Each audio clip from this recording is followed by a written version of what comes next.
गोवा के जब इंफ्रास्ट्रक्चर की बात आती है तो पहली बात जो पर्यटन की इमेज है, अभी आपने एक पीछे दूसरा हवाई अड्डा गोवा को मिला है आपने, तो 2 हवाई अड्डे हुए, आतिथ्य की दृष्टि से इंफ्रा की एक बात है। दूसरा एक प्रश्न और है कि खेलों के लिए बार बार सोचा गया कि गोवा में राष्ट्रीय खेल होने चाहिए, कई बार ढांचागत सुविधाएं नहीं थी, उन्हें टालना पड़ा। इस बार हो रहे हैं मगर उसमें भी कुछ इवेंट्स बाहर होंगे।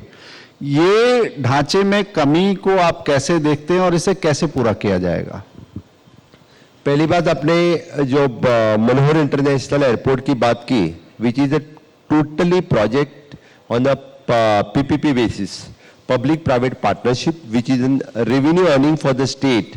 We are starting with the 37% revenue will come for the state. This type of it is an मुझे लगता है कि पहला प्रोजेक्ट रहेगा which will give the direct revenue for the state.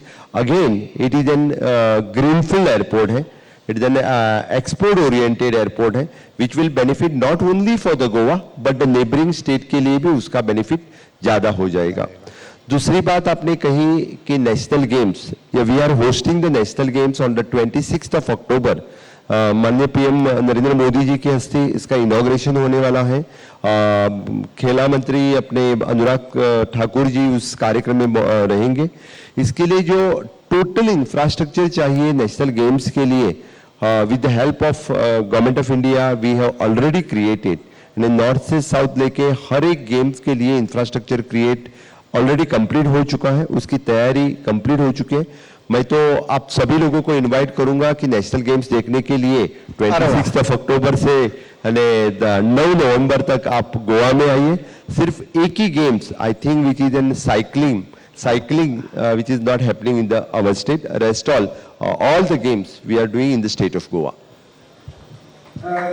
एक आपने जैसे माइनिंग का उल्लेख किया, उसके बाद एक बड़ी समस्या जो लग रही थी वो जॉब क्रिएशन की लग रही थी. इंडस्ट्री को लेकर एक लिमिटेशन है, कोस्टल स्टेट है, छोटा स्टेट है.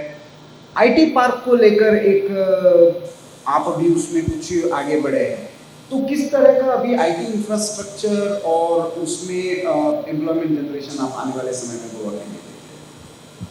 आपने दो बात की which is in mining. We have already restarted the mining. Sustainable mining करने के लिए हमारी पूरी तैयारी हो चुकी है. ऑलरेडी हमने माइनिंग ब्लॉक्स लीज आउट करने के लिए स्टार्ट कर दिए. ई ऑक्शन हमने 9 लीजेस का ई ऑक्शन कर चुके हैं.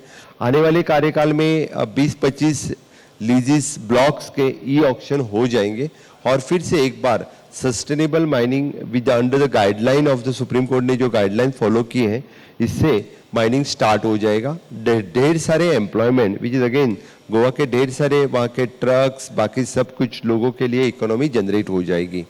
Even though we have launched our dump policy, यानी जो डंप्स वहाँ पे पड़े हुए थे सुप्रीम कोर्ट के गाइडलाइन के हिसाब से ही हमने डंप पॉलिसी भी कर दिए. It is starting from this October. अभी 30 अक्टूबर से डंप पॉलिसी के ऊपर काम स्टार्ट हो जाएगा, which will again creates the job opportunities, employment generation. Third, Goa has investment promotional board.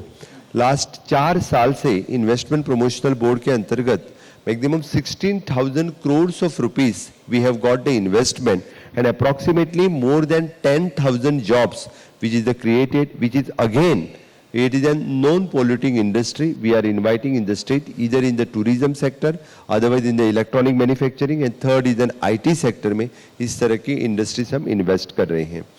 IT sector का infrastructure create करने के लिए at 2 sites we are creating the infrastructure. Whatever जो infrastructure उनके लिए जो चाहिए वो through our IT department, through our IPB department, through our industries department, उनके लिए जो investment चाहिए वो हम कर रहे हैं. Even though we are upgrading our IDCs, Industrial Development Corporations, with the help of again through the special funds through the Government of India, the 5-star IDCs create करने के लिए the Verna is one of our best industrial development corporation. Maximum pharma industry जो वहाँ पे है, लेकिन separately IT hub create करने के लिए सरकार काम कर रही है.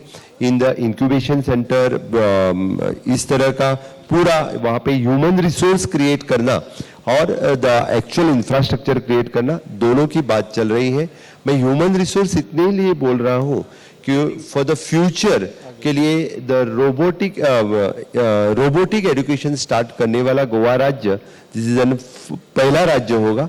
ईच एंड एवरी स्कूल में इट इज एन रोबोटिक के लिए जो इक्विपमेंट्स चाहिए वो ईच एंड एवरी स्कूल में we have introduce the robotic education.